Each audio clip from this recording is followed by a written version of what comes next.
I went to the 5th most ugly prefecture of Japan. Placing number 43 on the 2025 Prefectural Attractiveness Survey is Yamaguchi. But I want to see if it truly deserves its shite ranking, or if it's the underrated gem of Japan. I have 5 days to drive around and assess all that this one ugly prefecture has to offer. Actually, while we're here, countryside side quests, I'm coming for you as well. This is the Yamaguchi Road trip. Hopped off the plane at Hiroshima with a dream and a car to rent. That driving I mentioned earlier, it's gonna be done by me. We are ready to drive. One first stop is chicken. Oh my god. Okay, where are we going? It only takes one Google search to figure out that Sanzoku chicken is the #1 thing to try when you're in Yamaguchi Prefecture. Whoa, we parked. We're here. I always base my itineraries around food. Hi, my name's Elan. I like food. How else do you expect me to judge a destination? Well, supposedly, Yamaguchi has a lot of great food. The first thing we'll be trying actually doesn't originate from Yamaguchi, but Nagano Prefecture. However, the most famous thematic restaurant for it is right here. Thematic Chicken, a kotatsu in the woods. That's right up my alley. Gotta come here with slip-on shoes. So I was eavesdropping on people in line, and they said that the concept of this restaurant is it's like a mountain bandit hideaway. So this is where the mountain bandits would come and like roast chicken and like do their nefarious deeds. Actually, the people behind us were saying, would you rather be a pirate or a mountain bandit? And they were having a debate about it. I think the conclusion was, do you like to be in a boat or not? Because if you like to be on land, you might as well be a mountain bandit. How? It's so good I ate the piece of cartilage, and I don't even care. It's pretty juicy. What were we saying? Salmon inside this onigiri? Yeah, there's salmon inside there. What's in the dumplings? Beef. Beef, and the beef is specific to this region. That's what it says. That's good. That's good. It's as big as your head. This is like the Spirited Away rice ball. I might turn into a bandit if this gets too good. I always look forward to regional specialties. Some are better than others. I've never had fugu, but I'm excited. Hope I don't die. So we're off to a strong start. Another thing worth evaluating might actually be food adjacent. And a good place to encounter that, a quiet former castle town, best known for its anyone? Pottery. Because surely an unattractive prefecture must hold no significance or beauty in its arts and culture, right? Wrong. Hagiyaki is actually one of the most famous types of pottery in Japan. It's easily recognized by its simplicity.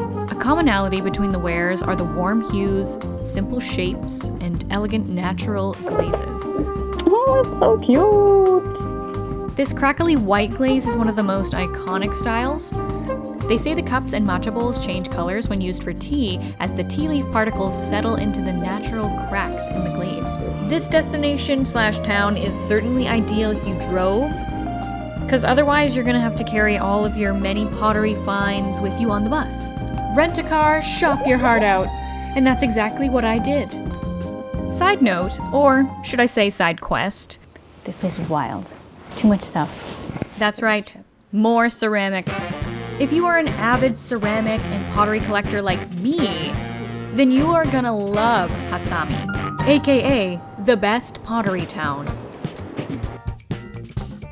It's a gold mine. There are dozens of stores in this one area. You could spend the entire day driving around from place to place, buying plates and cups and bowls and trinkets and things to your heart's content.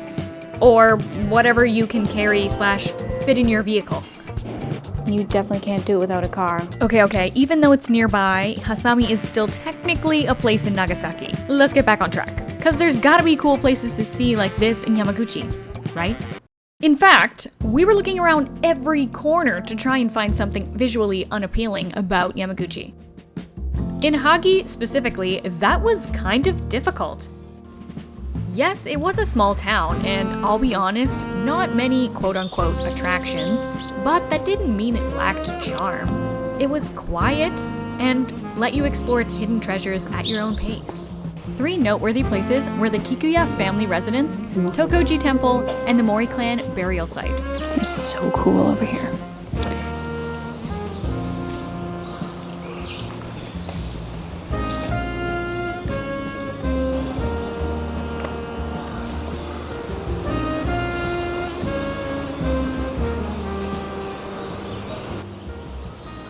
Now, when it comes to places to stay, I think they've got it down.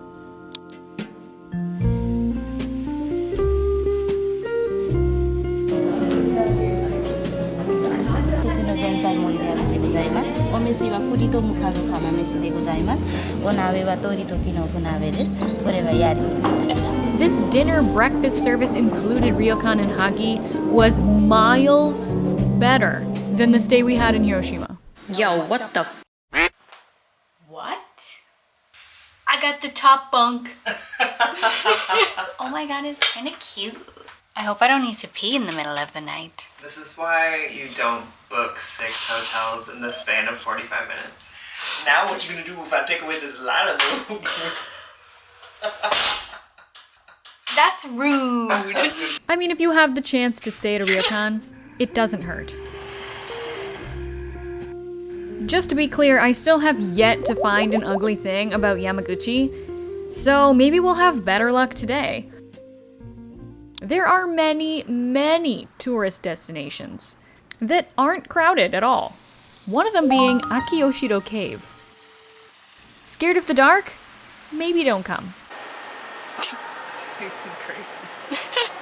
But why wouldn't you want to walk a whole kilometer through an illuminated limestone cave with stalactites and stalagmites riddled throughout?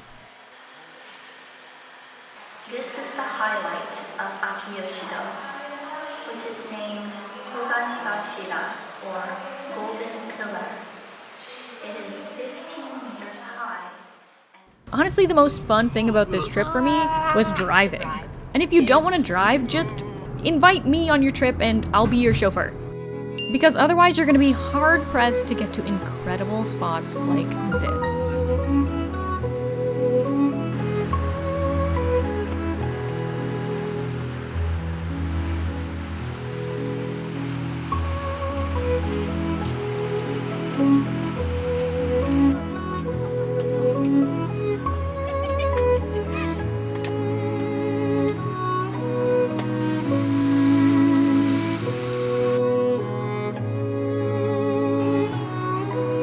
Although, a more transit-friendly place you could visit is Iwakuni. If you're coming from Hiroshima, this is an easy spot to get to by train. I recommend it in the spring as there are cherry blossoms and festivities along the river. But the most stunning sight is Kintaikyo Bridge.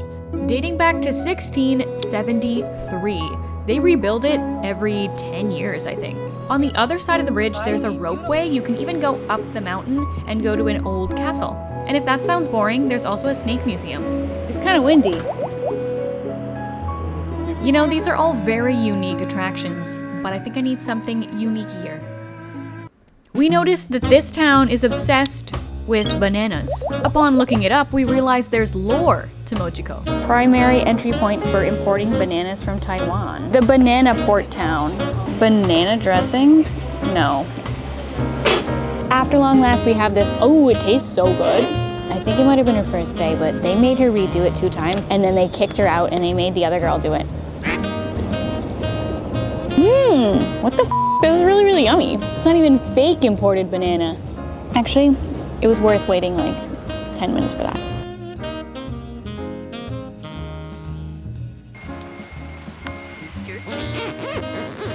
We're in Shimonoseki. And here's the bridge. Took us for a loop to get here. For some reason, the GPS lady was like taking us in a circle in Yamaguchi City and didn't want us to go anywhere. And then we had to stop in Ube. We got some coffee, but Ube was like dilapidated, so we didn't film anything there. So, okay, we're at Karato Market. It's a fish market. We're gonna go check it out and see if there's any yummy fishes for us. It's gonna be fun, so let's go.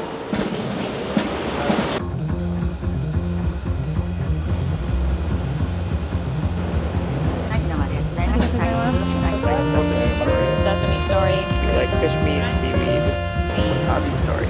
I might want this wasabi story. That's really awesome.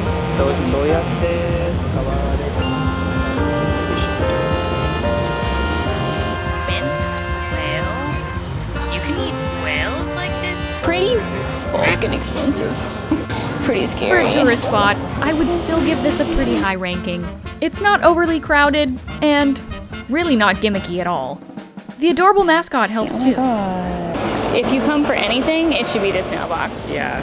It's Shimonoseki's main character, Sekimaru. Just on the other side of the water lies another ugly prefecture. Ranking number 45 is Saga. I've actually been there before, and I liked it so much that I wanted to go back for one thing, and one thing only. I'm very excited to eat here once again.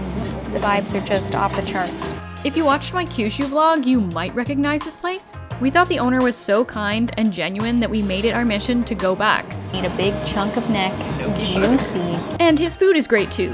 That helps. That's one thing I find severely underrated about traveling. Getting the chance to revisit places. And when I think about it, there's always one key aspect that brings me back. People always say the most attractive thing about a person is their personality. And to me, people really make or break places.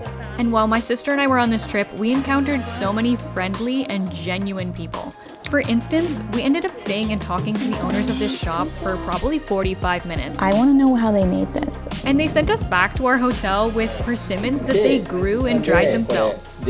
Sweet encounters like this make travel worthwhile. If more people experienced Yamaguchi the way that I did, I think it would be number one. Bye-bye. Bye-bye. Bye-bye. Bye.